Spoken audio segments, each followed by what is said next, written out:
If you are the numpty who put a picture of the KKK inside of the WWE Thunderdome, or the numpty who was sticking pictures of Chris Benoit inside the WWE Thunderdome, or if you are the sick pleb who was putting videos of beheadings inside the WWE Thunderdome, nah, you're not getting laughed at here, you're not getting glorified. You, my pals, you're not my pals, you're a bunch of arseholes. You can go to the nearest bin. Get a grip, will all of you, man. Yes, I am the biggest man-child going, but even me, the biggest man-child this side of Vince McMahon himself, I don't find that crap funny. All you arseholes are doing is just ruining it for the people who want to have some harmless fun, see themselves on the telly, tell their moms they're on the bloody telly. What's the point, man? And people wonder why we as professional wrestling fans never ever get nice things. But speaking about nice things, Miguel Ortiz spreading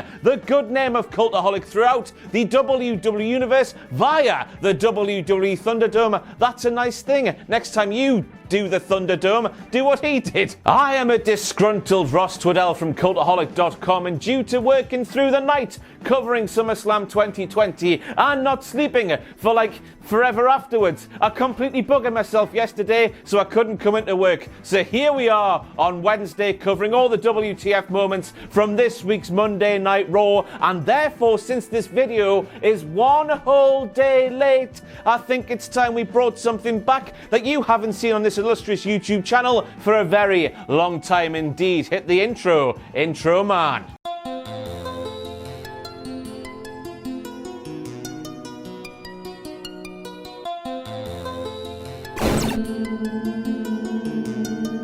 WTF Metro. And holy balls, Batman, I am sure the budget that was blown, quite literally, on the pyro that opened this week's Raw could have easily paid the wage of Heath Slater of every single released WWE superstar for the next 5 pissing years. There was that much. I was thinking I was watching a peak WCW Kevin Nash entrance.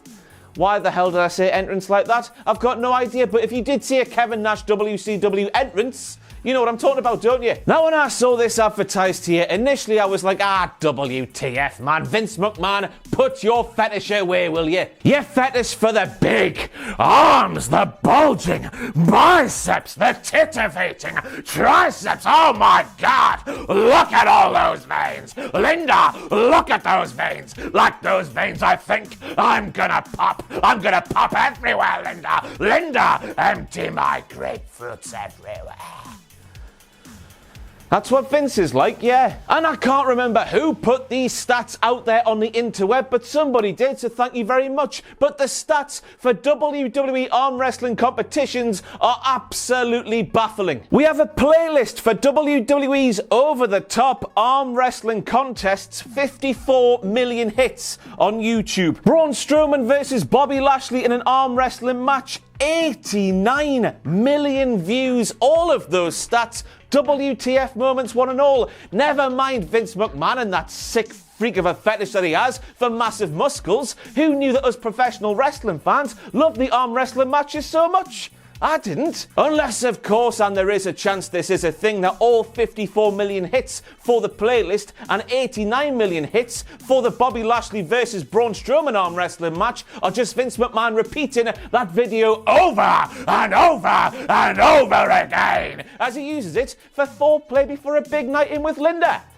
Why? Now, obviously, I know fashion because I am an overweight professional wrestling fan who wears nothing but black t-shirts. Black t-shirts is all I wear. But when I saw that there shirt on Daddy Drew McIntyre himself, first of all, I was thinking, is he going to enter Strictly Come Dancing? And second of all, I was thinking of Michael Scott. That picture there, Daddy Drew McIntyre, your WWE champion. It's the same energy, isn't it? And speaking of Daddy Drew, how many times did he have to say, God, I love the Thunderdome? Calm down, Drew, will you? I was thinking to myself, myself, imagine liking anything as much as Drew McIntyre likes the WWE Thunderdome. I mean, yes, it's good, but as I highlighted at the top of this here very video, it's very, very flawed. It's all right. It's an improvement on the Performance Center, but it's not that good. Now, some of you might be thinking the WTF moment relating to that picture there is the fact that Daddy Drew McIntyre himself took not one, but 2 punts to the tet,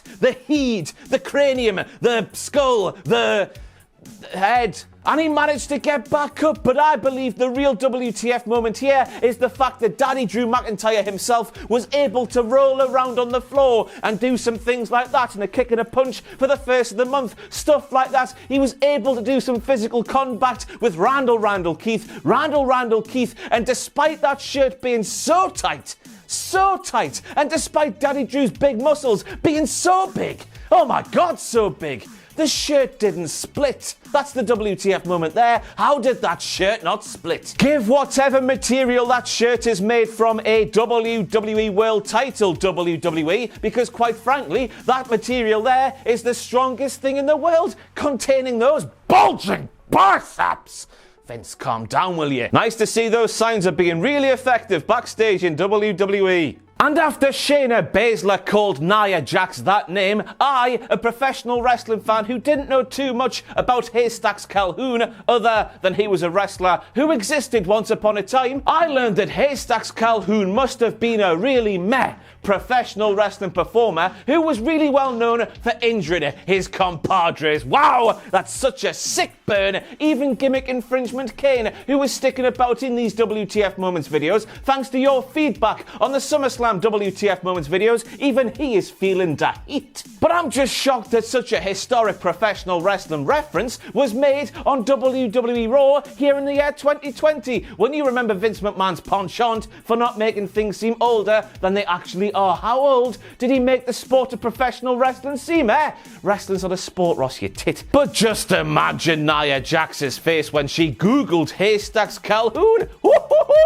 I tell you what, he wasn't like most girls, because he wasn't a girl. Now, in the normal world, which we all live in apparently, Nia Jax and Shayna Baszler teaming up makes absolutely no sense when you remember they were calling each other names, they were fighting each other, and didn't appear to like each other very much at all. But in the world of all things WWE, where tag teams like The Bar, remember that one from a few years ago, The Bar and Team Hell No, in a world where those tag teams exist, it makes complete sense, and there's nothing to talk about here. There's no holes in this story whatsoever, WWE, is there? But the speed of this one is what takes the piss. The speed of going, whoa, we are feuding McFeudingtons to whoa, we are tag team McTag-teamingtons. Nia was mid-punch. She was on the brink of breaking Shayna Baszler's face, and then all of a sudden, they turn around, and then whoa, we're tag team partners.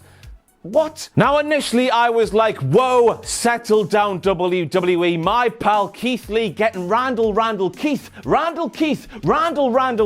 for his first feud on the main roster instead of getting the normal welcoming package for a debuting big-time NXT star on the Raw roster of a feud against Dolph Ziggler that nobody cares about whatsoever. Randall Keith instead of Dolph Ziggler. Nice. But then I opened my ears and heard the music, and what the pissing hell is that? It's not just the fact it's one of the random themes you find in the creator section of a WWE 2K game that could be more generic if it's tried. It's the way it's edited. It's as if they've gone, oh, we've got this intro for Keith Lee's theme. Everyone knows their intro for Keith Lee's theme. Whoopah! No blending, no nothing. It's just so jarring and crap. And initially, before I heard the news that there's some kind of buggery going on between CFO $signs, is that their name? I've got no idea. CFO $sign and WWE, therefore WWE, are urging the superstars who have their themes made by CFO $signs to get rid of their CFO $signs music. I was thinking this is an absolute travesty. If there's one thing lacking in professional wrestling today, it's professional wrestlers, big-time professional wrestlers, singing their own theme song. It used to happen so frequently when I was growing up. Now, Keith Lee, well, he was one of the rarities, and it's a crying shame we've moved away from that. But then after opening my ears and closing them straight away due to the crapness and generic nature of Keith Lee's new WWE Raw theme, I opened my eyes. because they were closed initially. I opened my eyes and I saw the attire, and yes, the jacket, that's normal, that's fine. That's what Keith Lee wears when he walks down to the ring. But then I saw he's wearing a skirt. There's no wrong with wearing a skirt, of course. Sheamus, Cesaro, Perry Saturn a couple of years ago, so many wrestlers, Raven, so many wrestlers have worn a skirt or a kilt to great effect. It's more the fact that Keith Lee's skirt was supposed to be shorts, but they're so crap, so crap. It looks like a netball skirt. What do you play netball for, man, Keith? You're a professional wrestler. You had lovely, snug little tights that look fantastic on your massive, girthy legs. What you got a netball skirt on for, man? And with the power of this video coming out a day later than it should have, I've also seen reports that apparently Keith Lee was told a long time ago that Vince McMahon wanted Keith to tighten up his physique. Vince McMahon wanted Keith to get a little bit more lean, a little bit more muscly. And I was thinking, Vince McMahon, I thought we left 2008 all the way back in 2008. I thought Kevin Owens had changed the game for the big lads in WWE being a proper bona fide main event star. I thought that, a not so good physique in the eyes of Vince McMahon, and Vince McMahon alone, of course, I thought that was taking a second seat to talent, whereas in 2008, the physique went over talent, which makes no sense at all. To me, a big fat bastard who has no muscle on his body whatsoever, but lots and lots of fat. The fact that Keith Lee, yes, he is a bigger fella who has the muscles, but he also has a little bit to squeeze. What? The fact that he can do what he does, despite the fact he is so massive, makes what he does all the more impressive. The leaner and leaner Keith gets, more of his appeal is lost, in my opinion. We've seen it so many times, haven't we? So many lean wrestlers, big wrestlers who can do all the flips and stuff. Nobody's like Keith. Nobody. His physique makes him so unique and makes him so special. Why haven't changed that? I've got no idea. To be honest with you, when it comes to Keith Lee's Monday Night Raw debut, and we will be speaking about it more later in this here video, I'm lost for words, to be honest with you. There was so much wrong with it when it should have been so right. But then I saw Keith has been on Twitter. Keith has told his legion, which we all are a part of, aren't we? Because we all love Keith Lee. He's told us to calm down. He's got it under control. Trust Keith. In Keith we trust. It's all the hope we've got, isn't it? But again, as Keith himself said on Twitter, as I said at the start of this here point, Keith Lee's first feud on Monday Night Raw is against Randy Orton, who, by the way, has been probably the most impressive performer in WWE so far in 2020. It's not as if it's 2017 Randy Orton resting on his laurels, doing nothing of note. This is peak Randy Orton, and Keith has got Randy Orton as his first feud on the main roster. A pay-per-view match to come. That's all right, isn't it? That's all right. It's good. And the restraint shown by that lady there who was off the telly, apparently, the restraint she showed not to bite into that succulent, juicy, massive, thick turkey leg. That's a WTF moment, in my opinion. How she did that, I've got no idea. So then we go backstage and we see Nia Jax and Shayna Baszler, and Nia Jax says to Shayna, I don't like you much, pal, but I want the women's tag team titles, so let's go and win the women's tag team titles. And I'm not sure if the paint around Shayna Baszler's eyes is actually tar, and the tar has seeped behind Shayna Baszler's eyes and into her brain and hurt her brain so much she's making no sense anymore these days. But what Shayna said next, it's a WTF moment. Shayna Baszler replies to Nia Jax, yes, Nia, let's go and win the women's tag team titles, but after we win the women's tag team titles, you better get off my back and leave me alone. Shayna Baszler wants to win the women's tag team titles with Nia Jax, but then she wants Nia Jax to leave her alone. I don't think it works like that, Shayna. Hello, you watching this video, let's get married. But after we get married, you better leave me alone. I better never see you again. Hey, you watching this video right now, let's go on holiday together. Let's save a bit of money and get a double room, but I never want to see you in that bed, even when I'm in that bed as well.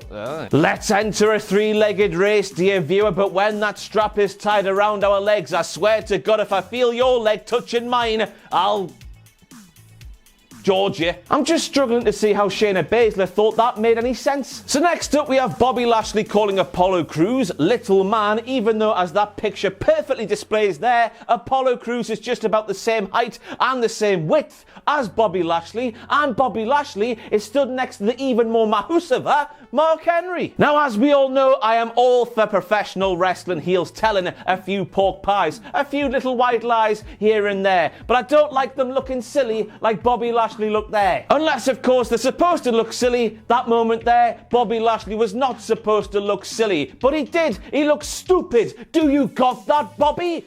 Who says, do you got that, Bobby? Learn some English, Bobby. Why am I telling people to learn English when I can't even speak English myself? I've got no idea, but Bobby looks silly. So then we hear Ronald Mysterio speaking about his son Dom's match at SummerSlam 2020, and Ronald Mysterio says, last night, my son became a man. Well, we can only assume that Dominik Mysterio must have lost his virginity the night of SummerSlam 2020, because if we're living in a world where we're claiming Dominik Mysterio did not become a man when Seth and Murphy took the kendo sticks to his torso, I don't want to know anymore. And then Ronald Mysterio himself turned really, really sinister when he said, one day Sethy Poo, Seth Rollins, you know him, don't you? One day Seth will have a family of his own, and he'll understand exactly what he put my family through.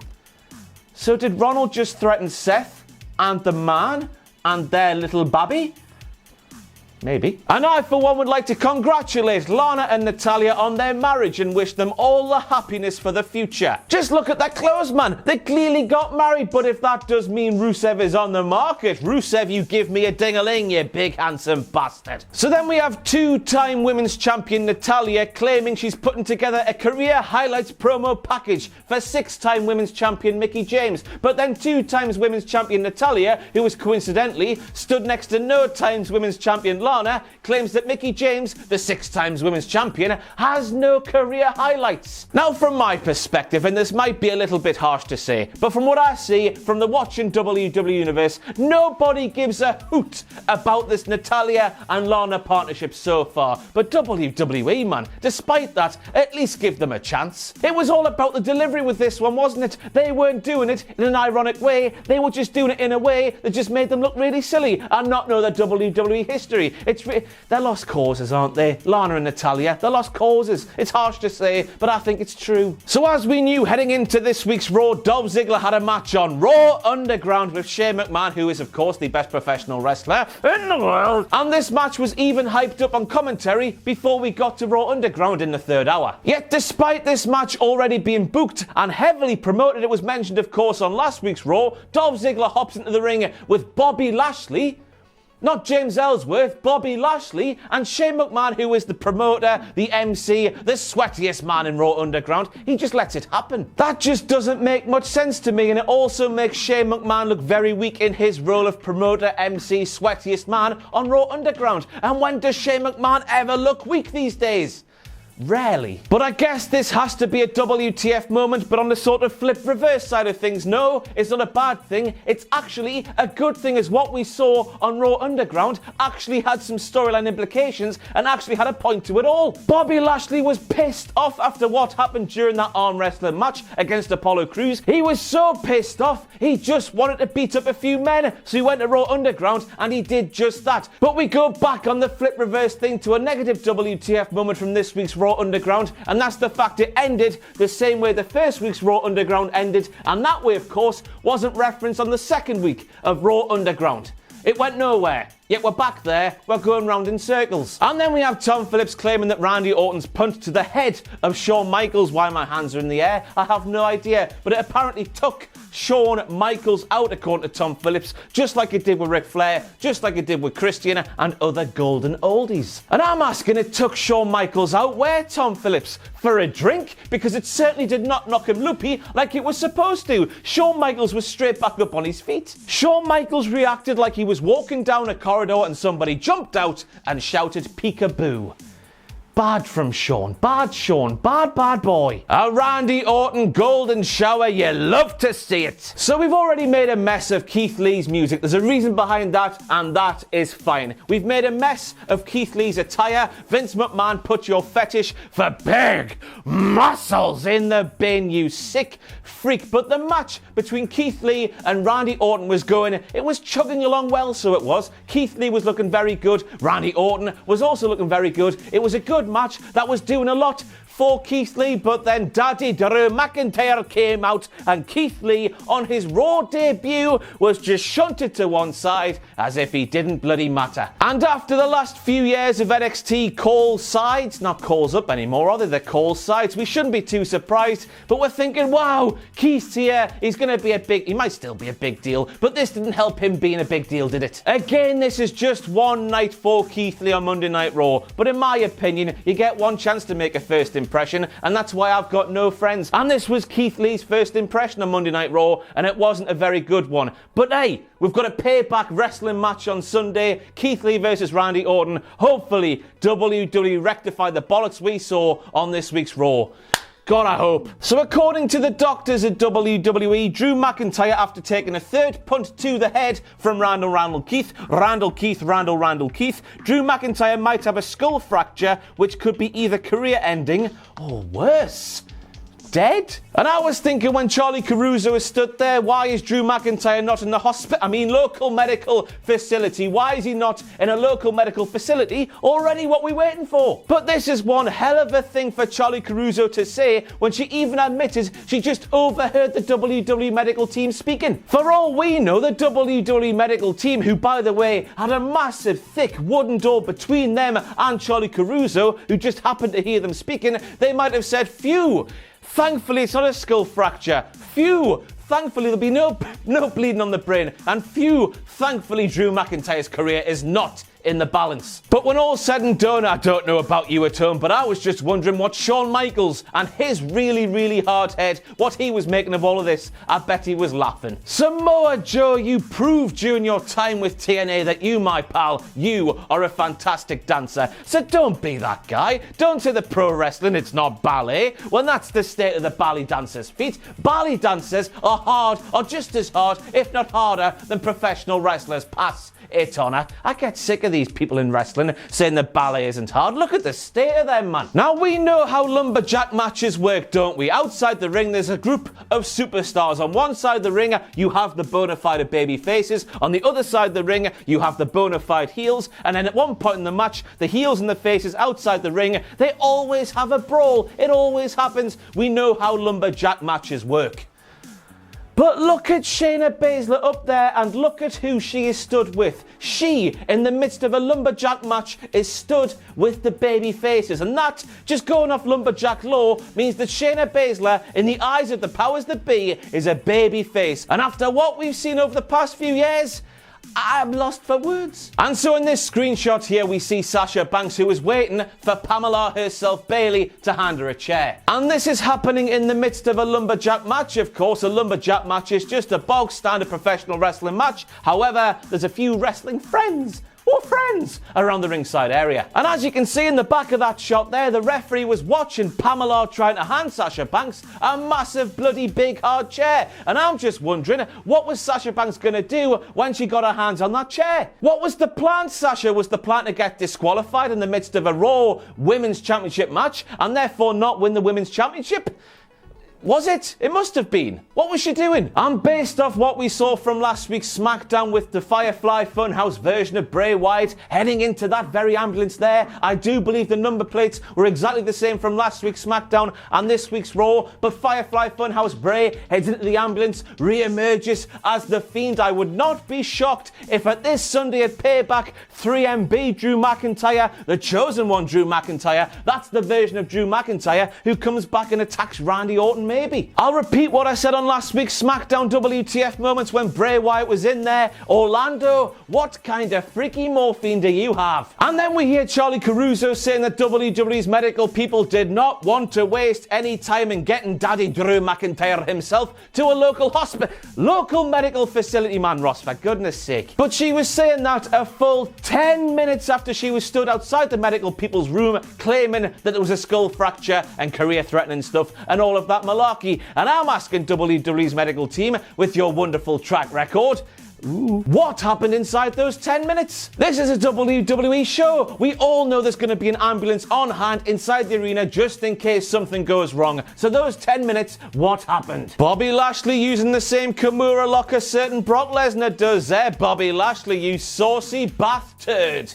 If you know, you know. But also, I do believe this was the first week where the normal Raw commentary team of Tom, of Byron, and Samoan Joseph, I believe this was the first week they were commentating on the action happening inside of on the ring in Raw Underground. And I was thinking that sort of defeats the point, doesn't it? They're normal Raw, that's Raw Underground. Nah, I don't know.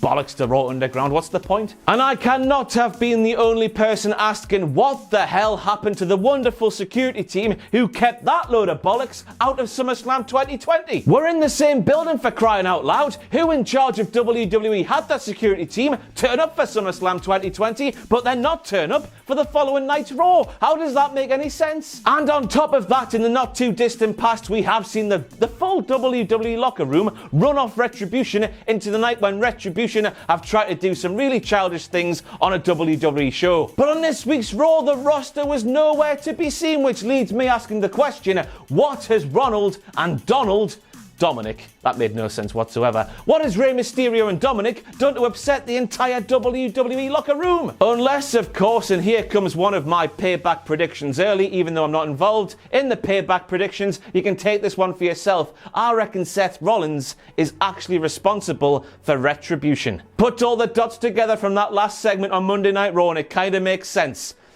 I'm just hoping, to be honest with you, hoping that we get a conclusion to these random run-ins from Retribution so we can move on with our lives, because they're doing nothing other. They're doing nothing. And I do believe that is it for all the WTF moments from this week's thrilling installment of Monday Night Raw. It wasn't very good, was it? But hey, Keith Lee, he's in a feud with Randy Orton. Let's take that and run towards this week's SmackDown and run towards Payback on Sunday. Once again, I'm sorry for this video being one day late, but I was completely buggered yesterday and I'm sort of buggered still today. But hey, what you gonna do? I'll see you next time.